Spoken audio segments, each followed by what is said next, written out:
بسم اللہ الرحمن الرحیم، السلام علیکم ورحمۃ اللہ وبرکاتہ۔ اچھا، تو بے شک پرہیزگاروں کے لیے کامیابی ہے۔ ادھر اللہ تعالیٰ نے آلریڈی یہ فرما دیا ہے، کنفرم کر دیا ہے، ٹھیک ہے، کہ پرہیزگاروں کو ڈیفینیٹلی کامیابی ملے گی۔ تو یعنی کہ اگر آپ کو میں کہوں مثلاً کہ اگر جیسے ہم لوگ وظیفے ڈھونڈتے ہیں، ہم لوگ یہ کہتے ہیں کہ چلو ہمارا یہ کام مل جائے، آپ مجھے کوئی وظیفہ ایسا بتا دیجئے۔ میں آپ کو ایک بات بتاتی ہوں، میں کہتی ہوں کہ چلیں ٹھیک ہے، میں آپ لوگ پرہیزگار بن جائیں، ٹھیک ہے، آپ لوگ متقی بن جائیں، تو کنفرمڈ ہے کہ آپ کے لیے کامیابی ہے۔ بتائیے یہ کیا خسارے کا سودا ہے؟ یہ تو سب سے اچھا سودا ہے۔ بتائیں، یہ سب سے اچھا سودا ہے کہ جہاں پر آپ کو پہلے سے ہی بتا دیا گیا ہے کہ آپ کو اگر کامیاب ہونا ہے اس دنیا میں، اس جہان میں، ٹھیک ہے، آپ کو اگر کامیاب ہونا ہے تو آپ کی کامیابی کا راستہ کیسا ہے کہ آپ متقی بنیں، آپ پرہیزگار بنیں، آپ اللہ کے سارے حکموں کے تابعدار بنیں، ٹھیک ہے، آپ نبی کریم صلی اللہ علیہ وسلم کی سنتوں پر عمل کریں اور آپ کامیاب ہیں، ٹھیک ہے۔ اور یہاں پہ فرمایا جاتا ہے آگے، ان کے لیے باغات اور انگور ہوں گے، ٹھیک ہے۔ اب دیکھیں یہاں پر انگور، باغات، سبحان اللہ، باغات اور انگور جو ہے، باغات تو ظاہر سی بات ہے، سب کو معلوم ہے کہ پرانے زمانے میں بھی، ٹھیک ہے، باغات جو ہوتی تھی وہ بہت ایک بڑی چیز ہوتی تھی، لوگوں کو چھوٹی چھوٹی زمین، جن کی بڑی زمینیں ہوتی تھی، تو جو بڑے بڑے جو لینڈ لارڈز ہوتے تھے وہ لوگ اکثر جو ہے ان کی زمینوں کو کھا جاتے تھے اور اپنے حصے میں لے لیتے تھے۔ تو جو باغات ہیں، اور آج کل بھی آپ دیکھیں پاکستان میں جیسے یہ سوسائٹی ہے، تو میں نے یہ دیکھا ہے اکثر جتنے بھی بڑے بڑے گھر ہوتے ہیں، ٹھیک ہے، ان سارے گھروں کو جو ہے، ان سارے گھروں کو کیا ہوتا ہے کہ وہ گھر میں زیادہ کمرے بنا لیتے ہیں، ٹھیک ہے، وہ کمرے بنا لیتے ہیں، باغات نہیں، یعنی کہ کوئی گارڈن کے لیے۔ آپ دیکھیے، مجھے یاد ہے جب میں اسلام آباد میں تھی تو میں اکثر یہ دیکھتی تھی کہ سارے اتنے بڑے بڑے گھر ہوتے تھے، لیکن ان میں کمرے کمرے کمرے کمرے ہی کمرے ہوتے تھے۔ اب دیکھیں کہ میں دبئی میں رہنے والی تھی تو میں نے اکثر دیکھا تھا کہ گھر جو تھے، وہ ولاز جو تھے، وہ اپنے خود حساب سے بڑے ہوتے تھے، لیکن بڑے گارڈنز بھی ہوتے تھے۔ لیکن پاکستان میں الٹا حساب تھا۔ تو میں نے کسی سے جب پوچھا تو سب نے کہا کہ ظاہر سی بات ہے کہ کچھ رینٹ آؤٹ کر لیں گے تو اس سے پیسے آ جائیں گے۔ تو ٹھیک ہے، باغات یعنی کہ ہونے کی نشانی یہ ہے کہ جب بندہ بہت امیر ہو، ویل سیٹلڈ ہو، تو اس کے بڑے بڑے باغات ہوتے ہیں۔ اور یہاں پہ انگور، اب دیکھیں نا پرانے زمانے میں اگر آپ لوگوں نے دیکھا ہو کہ وہ جو پرانے پرانے بادشاہوں کی جو تصویریں ہوتی تھی، رومن ایمپررز کی، اور یہ سب، وہ بیٹھے ہوتے تھے اور ان کے اوپر کوئی انگور کا گچھا لیے کوئی ان کا خادم کھڑا ہوتا تھا اور ان کو انگور کا ایک ایک دانہ کھلا رہا ہوتا تھا۔ It's a sign of wealth, کہ چلیں یہ ٹھیک ہے، یہ بڑا امیر ہے جی، انگور کھاتے تھے۔ It was a sign of wealth amongst the noble people. تو اسی اللہ تعالیٰ نے فرمایا ہے، اس کی مثال دی ہے کہ ان کے لیے باغات ہوں گے اور انگور ہوں گے، اور جوان سال ہم عمر دوشیزائیں ہوں گی، ٹھیک ہے، تو اور ان کے ساتھ جو ہوں گی وہ ان کی ہم عمر ہوں گی۔ اکثر یہاں پہ کبھی کبھی ایسا ہوتا ہے کہ بچیوں کی شادیاں جو ہیں کچھ تھوڑے سے ان سے زیادہ عمر والے لوگوں سے کر دیا جاتا ہے۔ تو اس میں کیا ہوتا ہے، ظاہر سی بات ہے تھوڑی سی مس انڈرسٹینڈنگز ہوتی ہیں، انجوائمنٹ اتنی نہیں ہوتی، کیونکہ آپ وہ ہم خیال نہیں ہوتے۔ ایک زیادہ میچور ہوتا ہے، ایک زیادہ ینگ ہوتا ہے، ایک پلے فل ہوتا ہے، ایک سیریس ہوتا ہے۔ تو ادھر جو ہے وہ جو آپ کو جو دوشیزائیں ملیں گی، جو آپ کے پارٹنرز ہوں گے، وہ سارے کے سارے ہم عمر ہوں گے، ٹھیک ہے، وہ آپ کے ہم عمر ہوں گے۔ تاکہ کسی کا مائک انمیوٹ ہے، پلیز میوٹ کریں مائک کو۔ اچھا، جزاک اللہ۔ اچھا، اور پھر اس کے آگے فرمایا گیا، اور شراب طہور کی جھلکتے ہوئے جام ہوں گے، ٹھیک ہے، یہ وہ شراب ہوگی جس کا کوئی نشہ نہیں ہوگا، ٹھیک ہے، ان کا کوئی نشہ نہیں ہوگا۔ دیکھیں دنیا میں اگر بندہ شراب پیے تو اس کا نشہ ہی صرف نہیں، ٹھیک ہے، ان کے ساتھ اس کے ساتھ لنگ لیور ڈیزیز یا کینسر یا یہ ساری چیزیں بھی۔ پھر اکثر کچھ لوگ ہیں جن کا مارننگ سکنس اس کو کہا جاتا ہے کہ جی وہ شراب پیتے پھر ان کو دوسرے دن الٹیاں آتی ہیں اور یہ سب اور وہ سب۔ تو یعنی کہ وہ ایسی شراب ہوگی جس میں مزہ بھی ہوگا اور آپ کو کوئی نقصان بھی نہیں ہوگا، یعنی کہ پیور ساری آپ کو چیزیں ملیں گی جو بھی آپ کی خواہشات ہے، ٹھیک ہے۔ اور سب سے بڑی چیز، وہاں یہ لوگ نہ کوئی بےہودہ بات سنیں گے اور نہ ایک دوسرے کو جھٹلانا ہوگا، ٹھیک ہے۔ اب دیکھیں میں آپ کو ایک بات بتاؤں، میں نے ایک چیز نوٹس کری ہے، ٹھیک ہے، کہ پتہ ہے کبھی کبھی انسان جو ہے نا وہ تھک جاتا ہے کانسٹنٹ بکواس سن سن کر۔ وہ کہتے ہیں نا کہ آپ کا انوائرمنٹ نیگیٹو ہے، ٹھیک ہے، لوگ 24 گھنٹے برائیاں کر رہے ہیں، ایک دوسرے کی غیبت میں لگے ہوئے ہیں، اور کسی کو جھٹلا رہے ہیں، کسی کا مذاق اڑا رہے ہیں، ٹھیک ہے، یا جھوٹ بول رہے ہیں۔ 24 گھنٹے جھوٹ سن سن کر بھی نا بندہ پاگل ہو جاتا ہے کہ یار کم آن۔ اور سب سے بڑی بات ہے کہ بھئی مجھے معلوم ہے کہ تم جھوٹ بول رہے ہو، لیکن آپ کو جب بھی سننا پڑے تو پتہ ہے آپ چڑ جاتے ہیں، تنگ ہو جاتے ہیں آپ زندگی سے کہ یار یہ کیا بات ہے، ٹھیک ہے۔ بیٹا کسی کا مائک آن ہے، آپ پلیز مائک کو میوٹ کر لیں، مائک کو میوٹ کر لیں۔ اچھا ٹھیک ہے، جزاک اللہ۔ تو وہاں پر اللہ تعالیٰ دیکھیں، وہاں پر آپ کا انوائرمنٹ بھی بتا رہا ہے، اللہ تعالیٰ نے آپ کو بتا دیا کہ آپ کو وہاں پہ کیا چیز ملے گی، اور اللہ تعالیٰ نے آپ کو یہ بھی بتا دیا کہ آپ کا وہاں پہ ماحول کیسا ہوگا۔ آپ کا ماحول ایسا ہوگا کہ جہاں پہ آپ کے ساتھ اچھے لوگ بیٹھیں گے، اچھے لوگ آپ کے ساتھ باتیں کریں گے، اچھے لوگ آپ کے ساتھ ذکر کریں گے، اچھے لوگ آپ کے ساتھ ایسی، یعنی کہ دل خوش کرنے والی باتیں۔ کبھی کبھی آپ کو ایسی کمپنی ملتی جہاں پہ آپ بہت زیادہ آپ کا دل خوش ہو جاتا ہے، یہ بھی اللہ کی طرف سے ایک انعام ہے، ٹھیک ہے۔ یہ آپ کے رب کی طرف سے صلہ ہے، جو اعمال کے حساب سے کافی بڑی عطا ہے، سبحان اللہ۔ دیکھیں یہاں پر میں آپ کو بتا رہی تھی کہ اس آیت میں بتایا گیا ہے، اللہ تعالیٰ فرماتا ہے، ٹھیک ہے، یہاں پہ اللہ تعالیٰ فرماتا ہے کہ یہی ان کی سرکشی کا موافق بدلہ ہے، ٹھیک ہے، کہ آپ نے جو گناہ کیا، جو برے کام کیے، یہ اس کا آپ کا ایکول سیم ٹو سیم آپ کا بدلہ ہے۔ میں آپ کو زیادہ نہیں تکلیف پہنچاؤں گا اس ٹائم پہ بھی جبکہ آپ میرے، یعنی کہ تم لوگ جو تھے میرے نافرمان تھے، برے تھے، برے کام کرتے تھے، میرے خلاف جاتے تھے، لیکن اس کے باوجود میں یہ نہیں کروں گا، ٹھیک ہے۔ لیکن یہاں پر اللہ تعالیٰ فرماتا ہے اپنے پیارے بندوں کے لیے، اپنے متقی بندوں کے لیے، ٹھیک ہے، اللہ تعالیٰ فرماتا ہے کہ یہ تم لوگوں کی جزا ہوگی، ٹھیک ہے، جو اعمال کے حساب سے ہوگی۔ اب ہمارے اعمال کے حساب سے ایک حدیث میں آتا ہے کہ ہمیں کیا کہتے ہیں، نیت کے اوپر اعمال ملتا ہے، ٹھیک ہے، ہمارے جو اعمال ہوتے ہیں وہ ہماری نیت کے اوپر ہوتے ہیں۔ تو مثلا اگر کہ ہم نے یہ کہا ہے کہ جیسے میں نے یہ کہا ہے، کسی نے مجھے کہا ہے کہ چلو آ جاؤ ہم باہر جا کے سنیما میں مووی دیکھتے ہیں، کسی نے مجھے کہا ہے، میں نے جا کے کیا نہیں ہے، میرا ارادہ بنا ہوا ہے، میں نے دل میں سوچا ہے، اس کے اوپر اللہ تعالیٰ جو ہے حدیث میں آتا ہے کہ آپ کا گناہ لکھا نہیں جائے گا۔ جب میں جا کے سنیما کے آگے بیٹھ جاؤں گی اور مووی دیکھنے لگوں گی تب وہ گناہ لکھا جائے گا، اور وہ بھی ایک کے حساب سے۔ لیکن اگر میں دل میں سوچتی ہوں یار پتہ ہے میرا دل کرتا ہے کہ میں ایک مسجد اللہ کے لیے کھڑی کروں، تو مجھے صرف اس سوچ کے اوپر ہی اللہ تعالیٰ اس کا انعام جو ہے ایک سے لے کر کئی گنا زیادہ لکھ دے گا، بے حساب، جو اس کی مرضی آئے۔ دیکھیں یہ میرے مالک کی رحمت اور پیار اور محبت، جو جب ہمارے پاس اتنا رحمت والا، اتنا پیار کرنے والا ایک رب ہے، تو مجھے سمجھ میں نہیں آتی کہ ہم کس وجہ سے پریشان ہوتے ہیں۔ کیا ہم نے اپنے ظالموں کو زیادہ طاقتور سمجھا ہے؟ کیا ہم نے جو ہمیں تنگ کرتے ہیں، جو ہمارے خلاف باتیں کرتے ہیں، جو ہمارا حق مارتے ہیں، جو ہمارے اوپر زیادتیاں کرتے ہیں، کیا ہم نے انہیں اللہ سے بڑا سمجھا ہے؟ نعوذ باللہ، ان کو اتنا طاقتور ہم نے مان لیا ہے کہ ان کی سازشیں، ان کی چوٹیں، ان کی مارے، ان کا ظلم، ان کی زیادتی کامیاب ہو جائے گی، لیکن میری اللہ کی طاقت نہیں۔ ذرا سوچئے، نیکسٹ ٹائم جب آپ کے اوپر، اللہ معاف کرے، اللہ نہ کرے، لیکن کبھی آپ دل میں کبھی بھی پریشان ہو تو یہ بات ضرور سوچئے، غور کیجئے کہ ہمارا اللہ اتنا مہربان ہے جو ہماری صرف سوچ کے اوپر ہمیں اس کا اجر دے دیتا ہے، اور اجر بھی اللہ تعالیٰ ایسا فرمائے گا جو عطا ہوگی۔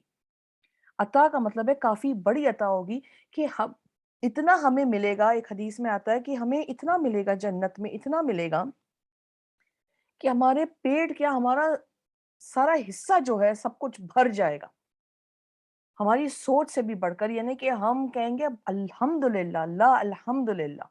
اللہ پوچھے گا پھر کہ تمہیں اور کچھ چاہیے؟ آگے سے جنتی فرمائیں گے اللہ ہمیں جنتیوں میں شمار کر دے، اللہ ہمیں جنتیوں میں شمار کر دے، اللہ ہمارے والدین کو لمبی عمر، صحت، تندرستی، خوشیوں کے ساتھ عطا فرما، اور جو فوت ہو گئے اللہ تعالیٰ ان کو جنت الفردوس میں اعلیٰ مقام عطا فرما، آمین ثم آمین۔ تو جنتی آگے سے کہیں گے نہیں یا رب ہمیں اور کچھ نہیں چاہیے، بس صرف تیرا دیدار، بس اور کیا چاہیے بتائیں؟ اس رب کا دیدار جو اتنا پیار کرتا ہے، اتنا پیار کرتا ہے، بس ہمیں اس کا دیدار چاہیے، پھر اللہ تعالیٰ ہمیں وہ عطا فرمائے گا۔ تو آپ یہ دیکھیے کہ اللہ تعالیٰ ادھر فرماتا ہے کہ جو متقی ہوں گے، جو اللہ سے پیار کرنے والے ہوں گے، جو پرہیزگار ہوں گے، تو ان کو ان کے اعمال کے حساب سے جزا بھی ملی جائے گی، ٹھیک ہے، ان کے اعمال کے حساب سے جزا ملی جائے گی، لیکن ٹھیک ہے ان کو ایک کافی بڑی عطا بھی ہوگی، ان کے اعمال سے، ان کے سوچ سے بڑھ کر عطا ملے گی، اور یہ وہ آسمانوں اور زمین کا اور جو کچھ ان دونوں کے درمیان ہے سب کا پروردگار ہے، بڑی ہی رحمت والا ہے، مگر روز قیامت اس کے روب و جلال کا عالم یہ ہوگا کہ اس سے بات کرنے کا مخلوقات میں سے کسی کو بھی یارانہ ہوگا، ٹھیک ہے۔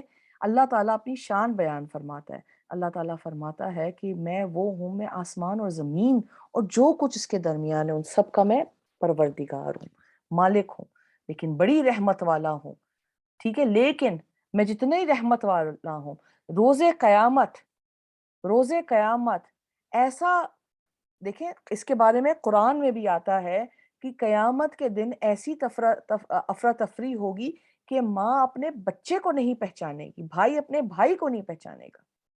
اگر آج آپ کہیں گم ہو جائیں، یا نعوذ باللہ جیسے ہم نے دیکھا ہے پاکستان میں جب زلزلہ آیا تھا، یا یو ایس میں یہ فلڈز آئے تھے، یا ہریکین آیا تھا، تو ہمیں یہ فکر رہتی ہے، ہم اپنی جان قربان کر دیتے ہیں اپنے رشتہ داروں کے لیے، اپنے اولاد کے لیے، اپنے بھائی بہنوں کے لیے، ہم یہ کریں گے، کوشش کریں گے کہ ہم ان کو بھی بچا لیں۔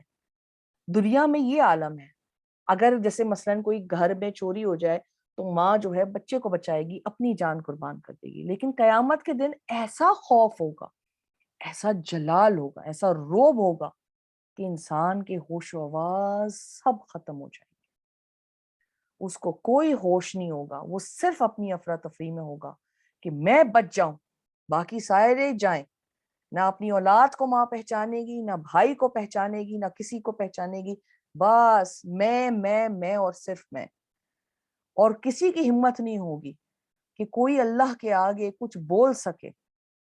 جس دن جبرائیل امین علیہ السلام، روح الامین اور تمام فرشتے صف بستہ کھڑے ہوں گے، کوئی لب کشائی نہ کر سکے گا سوائے اس شخص کے جسے خدائی رحمان نے اذن شفاعت دے رکھا ہے، اور اس نے زندگی میں تعلیمات اسلام کے مطابق بات بھی درست کہی تھی۔ اللہ اکبر۔ اس دن یہاں پر دیکھیں مفسرین اس بات پر اتفاق کرتے ہیں کہ یہاں پر یوم یقوم الروح، ٹھیک ہے، یہاں پہ روح کا جہاں سے مطلب آتا ہے، جہاں پہ ذکر آتا ہے، یہاں پہ اللہ تعالیٰ جبرائیل امین علیہ السلام کے بارے میں ذکر فرما رہے ہیں، ٹھیک ہے، یہاں پہ جبرائیل امین علیہ السلام کے بارے میں ذکر فرما رہے ہیں، کیونکہ قرآن میں، ٹھیک ہے، یہ سورہ نمبر 26 193 سے 194 میں بھی آیت ہے کہ جو روح الامین جو لے کر آئے، جو نازل کر گئی، ٹھیک ہے، علی قلبک لتکون من المنذرین، ٹھیک ہے، تو یہاں پر بھی جبرائیل امین علیہ السلام کا ذکر ہے۔ اب یہاں پر اس کے بارے میں بتایا جاتا ہے کہ علاوہ اللہ کے اذن کے کوئی اور نہیں بولے گا، ٹھیک ہے، اور وہی بولے گا جو سچ بولتا ہے، جو یہاں پر بھی جس نے حق بولا ہے، اور یہاں پر ادھر ذکر اس کا مطلب جو ہے نبی کریم صلی اللہ علیہ وسلم سے اس کا معنی جاتا ہے، کہ نبی کریم صلی اللہ علیہ وسلم کے حوالے سے یہ بات کی جاتی ہے کہ یہاں پر اللہ تعالیٰ جو ہے کوئی نہیں بول سکے گا علاوہ اس کے جس کو اللہ تعالیٰ نے زندگی میں تعلیمات اسلام کے مطابق بات بھی درست کہی تھی، تو وہ نبی کریم صلی اللہ علیہ وسلم ہوں گے جن کی شفاعت ہمیں قیامت کے روز انشاءاللہ تعالیٰ، ہماری دعا ہے کہ ہمیں اللہ تعالیٰ جو ہے نبی کریم صلی اللہ علیہ وسلم کی شفاعت سے اور وسیلے سے ہمیں فائدہ پہنچا، آمین ثم آمین۔ یہ روز حق ہے، بس جو شخص چاہے اپنے رب کے حضور رحمت و قربت کا ٹھکانہ بنا لے، ٹھیک ہے، یہ روز حق ہے۔ یہ کون سا دن کے بارے میں بات کی جا رہی ہے؟ قیامت کے دن کے بارے میں بات کی جا رہی ہے کہ یہ روز حق ہے، یہ سچ ہے، اسی چیز کا کوئی شک یا شبہ نہیں ہے، کچھ ہو یا نہ ہو لیکن یہ دن ضرور آئے گا، ٹھیک ہے، یہ دن ضرور آئے گا، اور اس وقت، ٹھیک ہے، اس وقت کیا ہوگا؟ یہ روز حق کے دن میں اب اللہ تعالیٰ نے فرما دیا، ساری باتیں بتا دی ہیں A to Z کہ یہ جو ہے نشانیاں ہیں، اور یہ جہنم میں ہوگا، یہ جنتیوں کی نشانیاں ہیں، اور جس کو جنت چاہیے اس نے یہ کرنا ہے۔ اب اللہ تعالیٰ نے سب کچھ چھوڑ دیا ہے کہ اب جس کو جو چاہیے وہ رب کے حضور رحمت و قربت کا ٹھکانہ بنا لے۔ اب اگر آپ کو میں نے کہہ دیا کہ جی یہ راستہ ہے آپ کی کامیابی کا اور یہ راستہ ہے جہنم کا، تو اب آپ کی مرضی، آپ کیا چنیں، ٹھیک ہے؟ بلا شبہ ہم نے تمہیں عنقریب آنے والے عذاب سے ڈرا دیا ہے کیونکہ تم ویسے سدھرنے والے نہیں ہو۔ اس دن ہر آدمی ان اعمال کو جو اس نے آگے بھیجے ہیں دیکھ لے گا، اور ہر کافر کہے گا اے کاش میں مٹی ہوتا اور اس عذاب سے بچ جاتا، ٹھیک ہے؟ یا لیتنی، یہاں پہ یا لیتنی کا کیا مطلب ہے؟ یا لیتنی کا مطلب جیسے مثلاً کہ اگر آپ یہ سمجھیے کہ اگر آپ کے سامنے کوئی حادثہ ہو جائے، مثلاً کہ آپ نے، یعنی کہ آپ کی والدہ ہیں، آپ کی والدہ سے یا آپ کے آپس میں بھائی بہنوں میں کوئی لڑائی جھگڑا ہوا ہو، اور آپ نے ادھر منہ ٹرن کیا اور اللہ معاف کرے کوئی ایکسیڈنٹ ہو جائے، اور آپ کے سامنے جو ہے آپ کے رشتہ دار جو ہیں وہ فوت پڑے ہوئے ہیں خون میں لت پت، اور آپ دل میں، یعنی کہ آپ کے اندر ایک ہائے ہے کہ یا اللہ کاش میں نے اس سے لڑائی نہیں لڑی تھی، کاش میں نے یہ کام کیا ہی نہیں ہوتا، کاش میں نے اس کو یہ بولا ہی نہیں ہوتا، کاش میں نے اس کو ایسا کیا نہیں ہوتا، آج وہ زندہ ہوتا، آج وہ ایسا ہوتا، آج وہ ایسا ہوتا، ٹھیک ہے؟ تو یہاں پر اللہ تعالیٰ نے ارشاد فرمایا ہے کہ اس دن کافروں کا یہ حال ہوگا کہ جب وہ ساری چیزیں اپنی آنکھوں سے دیکھیں گے، میں نے شراب پی، میرے آنکھوں کے آگے یہ میرا گناہ سامنے ہے، میں نے جھوٹ بولا، میں نے زنا کیا، میں نے کفر کیا، میں نے شرک کیا، میں نے نماز نہیں پڑھی، میں نے قرآن نہیں پڑھا، میں نے سب کچھ پڑھا لیکن میں نے عمل نہیں کیا۔ ساری باتیں انسان کو یاد آئیں گی اس دن، اور وہ کون سا دن ہوگا؟ وہ روز حق کا دن ہوگا، جہاں پر ہر شخص دیکھ سکے گا کہ اس نے اپنے آگے کیا بھیجا ہے، اور جو کافر ہوگا وہ یہی کہے گا کہ کاش میں ایک پتہ ڈسٹ ہوتا۔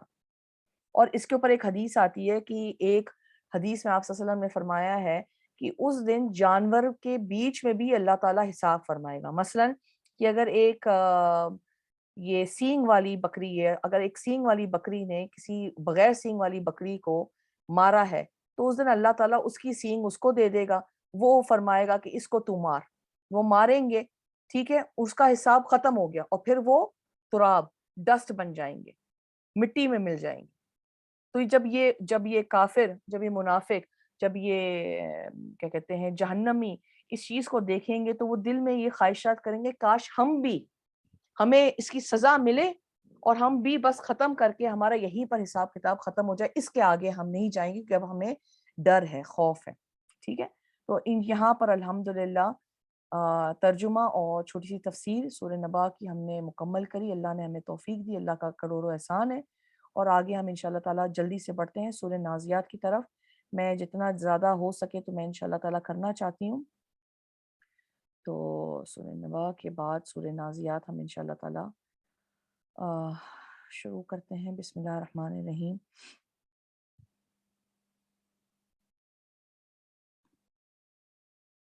اچھا جی، سورہ نازیات میں آپ لوگوں کو سنا بھی دوں، ایک سیکنڈ ٹھہریے۔ بسم اللہ الرحمن الرحیم۔ اچھا، یہاں پہ آپ سب لوگ سن لیجئے سورہ نازیات۔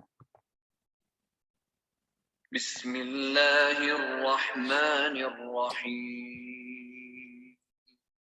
والنازعات غرقا والناشطات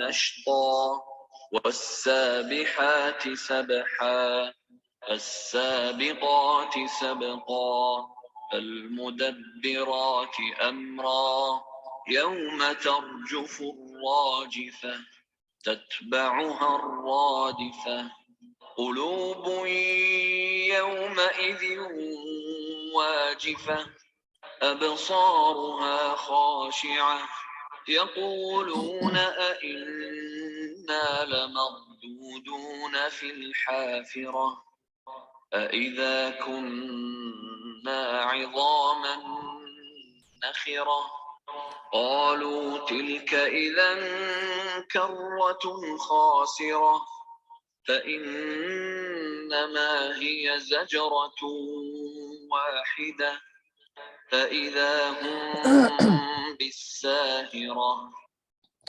بسم اللہ الرحمن الرحیم. والنازیات، ٹھیک ہے. سورہ نازیات جو ہے وہ اس کا جو نام ہے وہ قرآن کی اسی آیت سے نکلا ہے. نازیات کا کیا مطلب ہے؟ نازیات کا مطلب ہوتا ہے جو چیزوں کو نکالیں، زور سے نکالیں، کھینچ کر نکالیں. ٹھیک ہے. یہاں پر ان چیزوں کے بارے میں اللہ تعالیٰ، اب دیکھیں سب سے بڑی بات، آپ اس بات کو دیکھیں کہ یہ سورہ جو ہے قسموں سے شروع ہوتی ہے. اللہ تعالیٰ قسم اٹھاتا ہے، وَالنَّازِعَاتُ وَالنَّازِعَاتِ غَرْقًا، ان فرشتوں کی قسم جو کافروں کی جان ان کے جسموں کے ایک ایک انگ میں سے نہایت سختی کے ساتھ کھینچ لیتے ہیں. ٹھیک ہے. یعنی کہ ان لہروں کی قسم جو مادہ کے اندر گھس کر، ٹھیک ہے، کیمیائی چوڑوں کو سختی سے توڑ پھوڑ دیتے ہیں. ٹھیک ہے. یعنی کہ یہاں پہ ذکر ہو رہا ہے کہ ایک سختی اللہ تعالیٰ، دیکھیں سورہ نبا جو ہے یہ سورہ نازیات جو ہے سورہ نبا کے بعد ہی نازل ہوئی تھی. ٹھیک ہے. اور دوسری بات ہے سورہ نازیات بھی جو ہے یہ مکی سورہ ہے، اور یہ آپ صلی اللہ علیہ وسلم کے یعنی کہ نبوت کے 3-4 سال بعد اعلان کے اسی دوران میں یہ نازل ہوئی تھی. اس ٹائم پہ جو کفار تھے قریش کے، وہ آپ صلی اللہ علیہ وآلہ وسلم کو بہت زیادہ تنگ کیا کرتے تھے.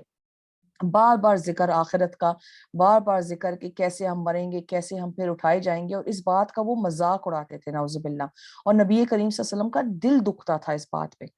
وہ اس بات پہ تکلیف ان کو ہوتی تھی کہ میں وہی ہوں، ٹھیک ہے، جن کو یہ جانتے ہیں بچپن سے، میں ان کے سامنے، میں نے کبھی جھوٹ نہیں بولا، میں نے ہمیشہ سچ بولا ہے. لیکن آج یہ میری بات جو اتنے واضح طور پہ میں ان کو پروف کے ساتھ بتا رہا ہوں، ان کو دکھا رہا ہوں، یہ کیوں مجھے نہیں بتا رہے ہیں؟ ٹھیک ہے. یہ مجھے ابھی کیوں نہیں میری بات مان رہے؟ تو یہ اس بات پہ اللہ تعالیٰ جو ہے صورتیں جو ہے اس سورہ کو شروع ہی فرماتے ہیں قسم سے.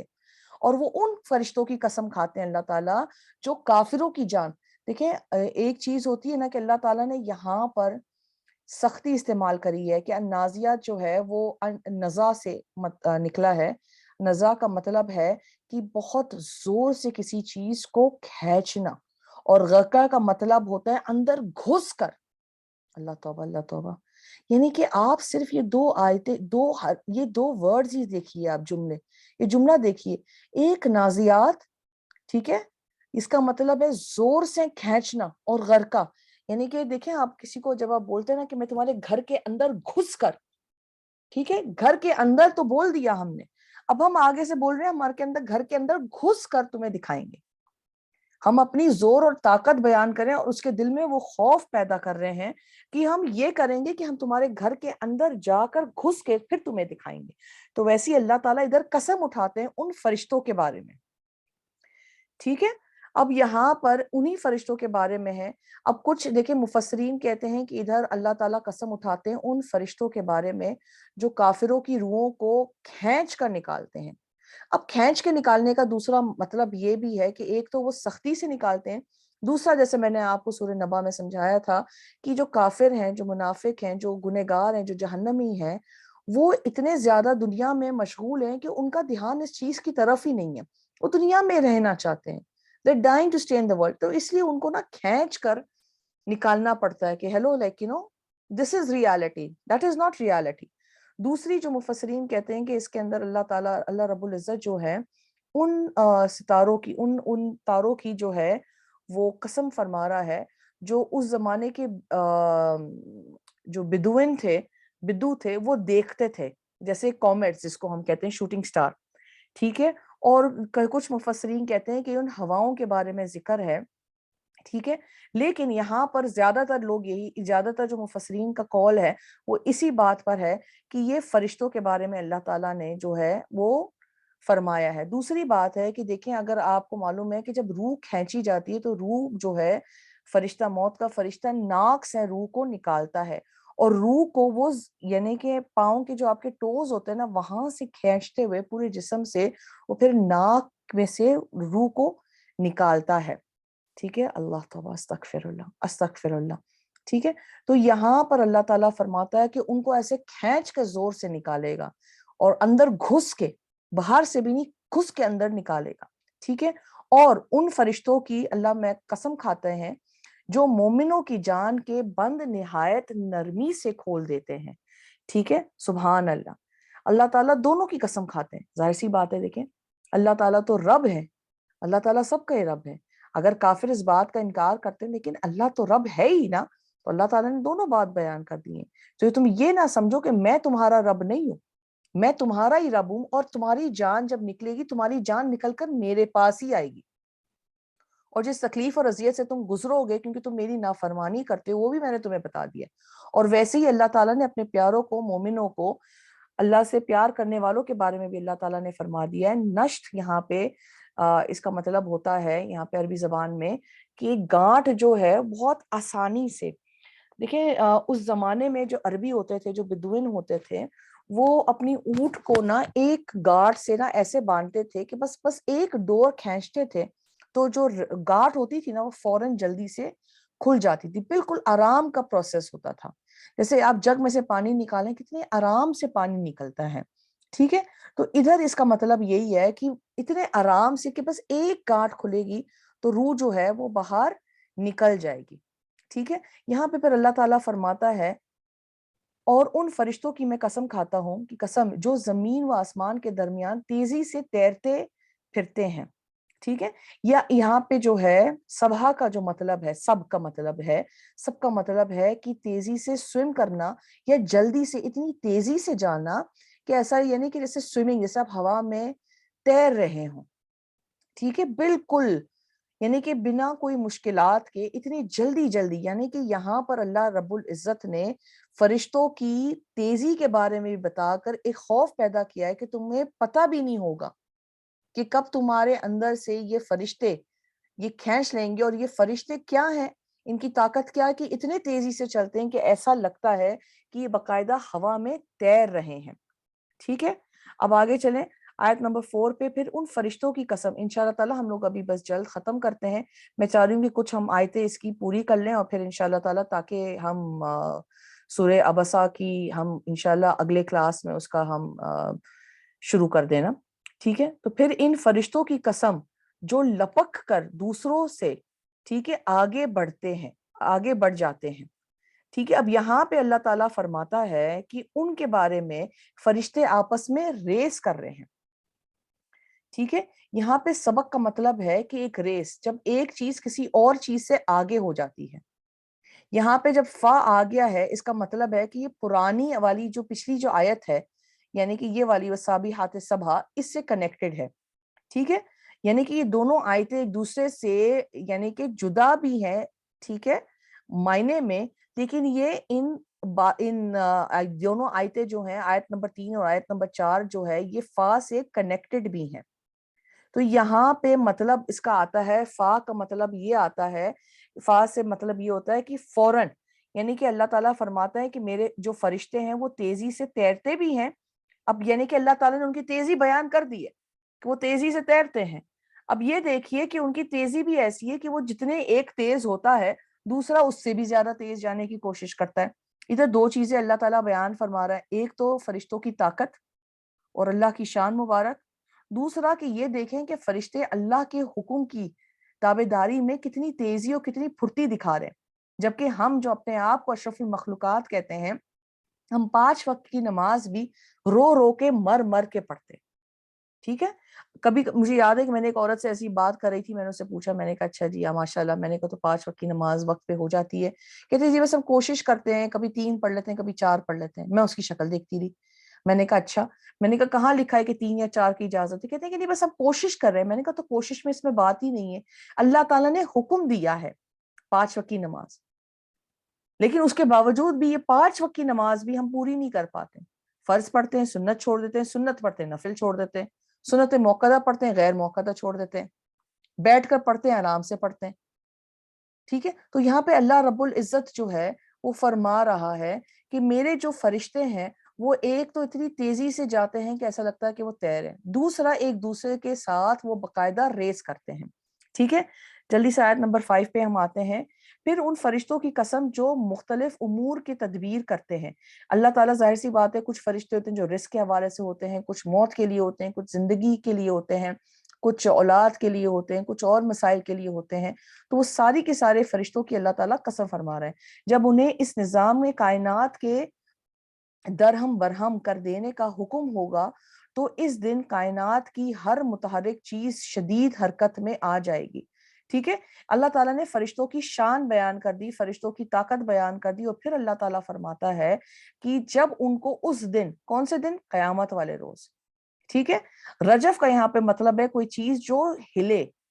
ٹھیک ہے، ہلے، اس کا مطلب ہے کہ رجف کا مطلب جو ہوتا ہے، زلزلہ جو ہے، زلزلہ کا مطلب یہ ہوتا ہے، زلہ سے آتا ہے کہ آپ کا پاؤں پھسل جائے.